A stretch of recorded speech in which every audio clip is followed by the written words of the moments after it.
कालू कौआ अपनी पत्नी गौरी कौवी और अपने बेटे भूरे कौवे के लिए दाना लाने गया हुआ था।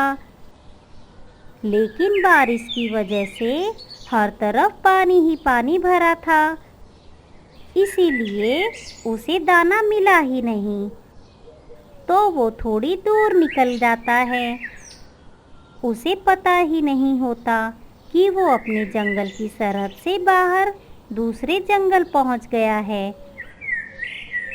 वहां उसे एक आम का पेड़ मिलता है और पेड़ पर पके हुए ढेरों आम लगे थे। वो उस पर बैठकर एक आम खाने लगता है। अरे वाह, ये आम तो बहुत मीठा है। मैं इसे गौरी और भूरे के लिए ले जाऊंगा। वो दोनों खुश हो जाएंगे। तभी वहां सुंदरी नाम की सुंदर सी कौवी आ जाती है। वो कहती है, अरे तुम कौन हो जो मेरे आम मुझसे बिना पूछे खा रहे हो? ये मेरा पेड़ है, मेरी माँ ने इस पेड़ को लगाया था। कालू कौवा उस सुंदर सी कौवी को देखता ही रह जाता है। मुझे माफ करना, मुझे नहीं पता था कि ये पेड़ आप जैसी सुंदर कौवी का है। लेकिन एक बात तो है, ये आम बहुत मीठे हैं, क्योंकि इसकी मालकिन आप जो है। कालू कौवे के मुंह से अपनी तारीफ सुन सुंदरी कौवी भी उससे बड़े प्यार से पूछती है, तुम कौन हो? मैंने पहले तुम्हें सुंदरवन में कभी नहीं देखा। क्या क्या ये सुंदरवन जंगल है? मुझे तो पता ही नहीं चला कि मैं सोनपुर से यहाँ कब आ गया। मेरा नाम कालू कौवा है। मैं दाना ढूंढने निकला था, लेकिन बारिश की वजह से मुझे दाना नहीं मिला, इसीलिए मैं दूर उड़कर चला आया। अब मैं चलता हूँ। सुंदरी कौवी ने सोचा कि ये गंदी चोंच वाला कौवा कितना मेहनती है, ये दाना ढूंढने इतनी दूर आ गया। मैंने अगर इसे पटा लिया तो ये मेरे लिए दाना ले आया करेगा और मुझे दाना ढूंढने जाना ही नहीं पड़ेगा।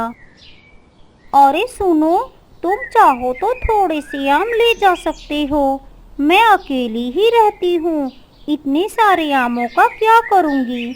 वैसे तुम्हारे घर पर कौन कौन है? मेरी पत्नी और मेरा बेटा। मैं उन्हीं के लिए इतनी दूर दाना लेने आया था। तो क्या तुम्हारी पत्नी दाना लेने नहीं जाती?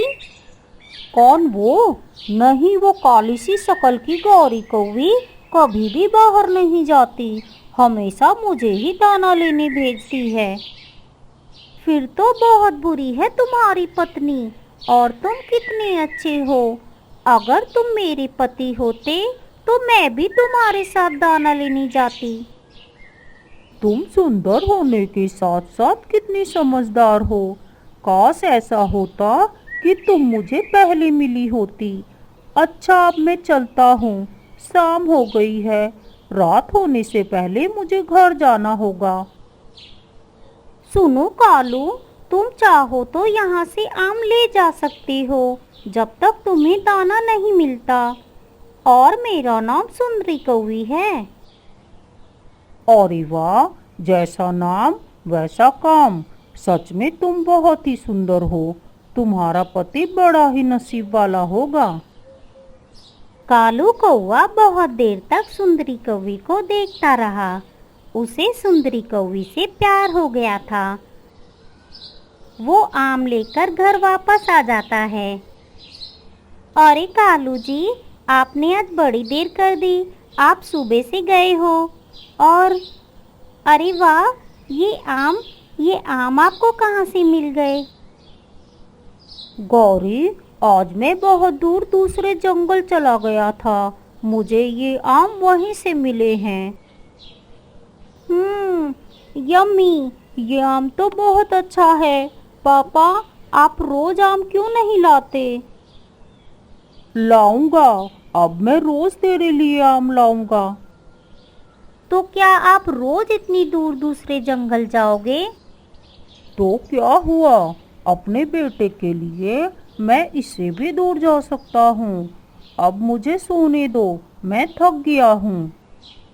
दरअसल वो गौरी कौवी से बात ही नहीं करना चाहता था। उसके दिल में तो सुंदरी कौवी घर कर गई थी। पता नहीं सुबह कब होगी और मैं सुंदरी को देखूंगा। अगले दिन कालू कौवा फिर से आम लेने जाने लगा। आज फिर मिलने की तमन्ना है। आज फिर सुंदर सी कौवी के साथ नया घर बसाने का इरादा है। आज फिर मिलने की तमन्ना है। इसी तरह गुनगुनाते हुए कालू कौवा सुंदरी कौवी के पास पहुंच जाता है। अब वो रोज सुंदरी कौवी से मिलने जाने लगा। एक दिन उसने सुंदरी कौवी से शादी कर ली और उसके साथ उसके घर में रहने लगा। आज कालू जी क्यों नहीं आए? रात हो गई है, वो ठीक तो होंगे ना? पूरी रात बीत गई। सुबह गौरी कौवी ने पूरे जंगल में कालू कौवे की तलाश की। वो कहीं नहीं मिला तो वो रोने लगी। उसके पड़ोसी पक्षियों ने कहा कि गौरी कौवी अगर वो ठीक होगा तो वापस आ जाएगा, वरना क्या मिट्ठू तोते, क्या पता अगर वो किसी बड़े पक्षी का शिकार ना हो गया हो। इतना सुन गौरी कौवी रोने लगती है। कुछ दिन बीत जाते हैं। गौरी कौवी एक अंडा देती है। कालू जी, मैं आपको बताती कि मैं माँ बनने वाली हूँ, इससे पहले ही आप चले गए। अब मुझे ही अकेले इनकी देखभाल करनी होगी। भूरा बेटा, तुम अपने अंडे भाई की देखभाल करो, मैं तुम्हारे लिए दाना लेने जा रही हूँ। ठीक है माँ, तुम बिल्कुल भी चिंता मत करो, मैं इसका पूरा ध्यान रखूँगा। ऐसे ही बहुत दिन बीत जाते हैं।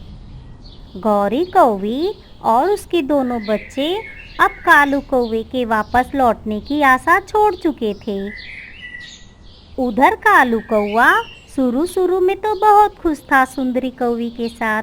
फिर उसे महसूस हुआ कि सुंदरी कौवी सिर्फ उसका इस्तेमाल कर रही है, वो उससे प्यार नहीं करती। कालू, अरे ओ कालू, जा जाकर मेरे लिए खाने को भोजन ले आ, और आज थोड़ा ज़्यादा भोजन ले आना, मेरी माँ भी आ रही है। क्या तुम क्या कम थी जो तुम्हारी माँ भी आ रही है? मैं क्या तुम्हारा नौकर हूँ? और नहीं तो क्या, तू मेरा नौकर ही तो है। मैंने तुझसे शादी तो सिर्फ इसीलिए की थी कि तू सारी उम्र मेरा गुलाम बनकर रहे, वरना मेरी जैसी सुंदर कौवी तू जैसी गंदी चोंच वाले से शादी करे। शक्ल देखी है तूने अपनी, जा जाकर दाना ले आ। हाँ, आया बड़ा, फ्री का घर मिल गया तो खुद को मालिक समझ रहा है। उस दिन कालू कौवे को समझ आया कि उसने कितनी बड़ी भूल की है। वो उड़ते उड़ते अपनी पहली पत्नी गौरी कौवी के पास आ। वहाँ उसे पता चला कि वो 2 बेटों का पिता बन चुका था। कालू जी, इतने दिनों तक आप कहाँ थे? मैंने आपको बहुत ढूंढा, मुझे लगा कि आप। पापा, आप क्या बहुत दूर चले गए थे जो आने में इतना समय लग गया? हाँ बेटा, मुझे माफ करना, मैं रास्ता भूल गया था। अब मैं कभी भी तुमसे दूर नहीं जाऊंगा। बहुत दिन बाद अपने परिवार का प्यार पाकर कालू कौवे को अपनी गलती पर रोना आया। अपना परिवार अपना ही होता है। उधर सुंदरी कौवी रात होने पर, लगता है भाग गया कलुआ। चलो, कल फिर से दूसरा शिकार फंसाना पड़ेगा। कालू कौवे ने सुंदरी कौवी की बात किसी से नहीं बताई। वो सब कुछ भूल गया था और एक अच्छे पति और पिता की तरह अपने परिवार का पालन पोषण करने लगा।